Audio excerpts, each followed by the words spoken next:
앞서 과거에 민주당 지도부는 부동산 투기 의혹에 연루된 의원들에게 단호한 조치, 이걸 예고했었습니다. 본인 및 직계 가족의 입시 비리, 취업 비리, 부동산 투기 성추행 연루자는 즉각 출당 조치하고 무혐의 확정 이전까지 독단 금지 등 엄격한 윤리 기준을 적용하겠습니다. 민주당은 권익위의 전수조사 결과를 있는 그대로 공개하고 문제가 있는 의원에 대해서는 단호하게 법적, 정치적 책임을 물을 것임도 약속드립니다. 예. 송 대표는 이런 얘기를 했어요. 탈당 상태에서 이 부동산 투기 의혹을 풀고 당으로 돌아오길. 민주당에서는 내로남불 이미지가 가장 크다. 이걸 이미지를 벗기 위해서는 제사를 깎는 조치가 불가피하다. 그러니까 민주당 내에서는 이게 초강수라고 생각하는 것 같은데 그런 국민들 눈높이도 똑같이 초강수라고 생각하는지 이건 좀 다른 문제인 것 같거든요. 국민들은 좀 다를 수가 있어요. 그럼에도 불구하고 뭐 출당도 아주 강수가 되겠지만은 탈당만 해도 상당히 의원들로서는 이건 치명적인 타격이 될 수도 있는 것입니다. 그러다 보니까 핵심 관계자 저의 이야기에 좀 주목을 해보실 필요가 있어요.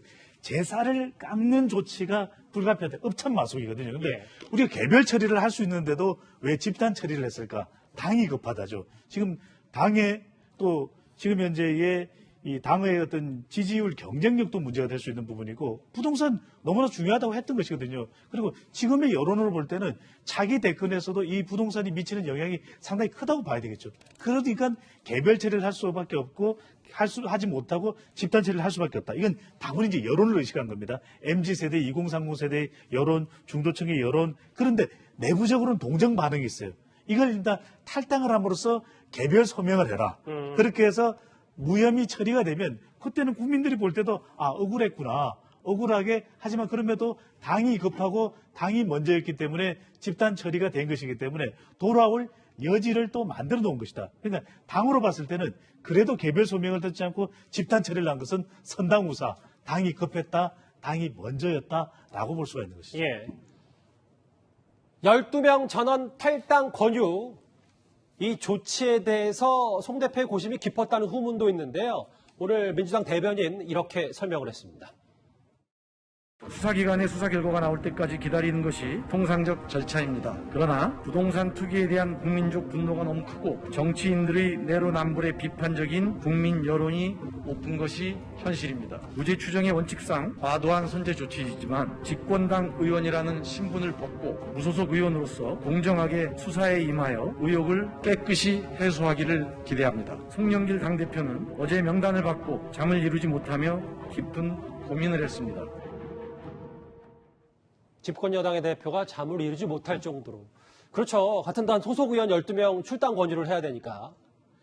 서정욱 변호사님. 근데 이게 내년 대선이 이런 부동산 흐름으로 하면 어렵다라는 게 여권의 시각일 수 있는데 그럼에도 이번 조치를 잘했다 못했다 평가한다면 어떻습니까? 제가 보기에 이번에 그 문재인 대통령도요. 부동산 때문에 이제 그 죽비를 맞고 정신이 들 만큼 심판을 받았다. 이렇게 이제 표현했고요.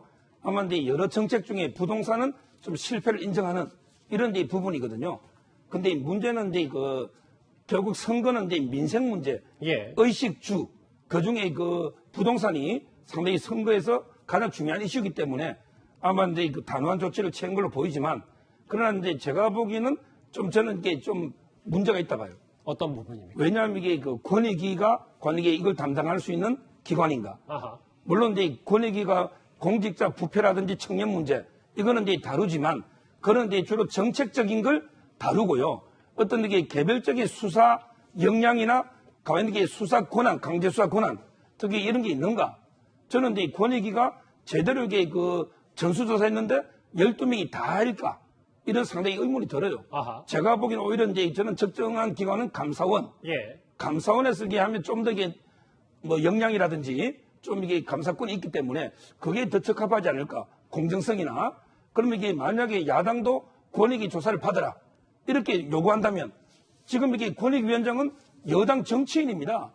여당 정치인 이게 변호사예요. 전현희. 근데 그러면 야당에서 여당 정치인이 대표로 있는 권익위를 같이 이게 조사하자? 이게 과연 공정하겠습니까? 그 점에서 저는 이번에 오히려 차라리 감사원이 나았지 않는가. 이런 데 의문이 들어요. 그러니까 서 변호사님 말씀은 권익위원장이 여당 출시든 야당 출시든 뭐 그것도 물론 중요합니다만 일단 권익위가 이 부동산 투기 의혹에 연루된 의원들을 다 가려내는 역량이 없다 이 말씀이십니까? 그렇죠. 결국 이게 가장 역량이 있는 것은 검찰입니다. 검찰이 이제 1기부터 수사 노하고 있고요. 그리고 이제 이번에 봤잖아. 경찰은 노하우가 부족하니까 이게 용두사미로 끝났잖아요. 예. 경찰도 어려워요. 근데 권익위가 관익에 제대로 모든 걸 밝혀내겠습니까? 저는 이제 그 역량, 능력을 의심하는 거예요. 최 변호사님. 여당은 일단 권익위의 해석을 받아서 12명을 가려냈고 당을 나가라고 권유까지 했어요. 그럼 국민의힘은 어떠냐?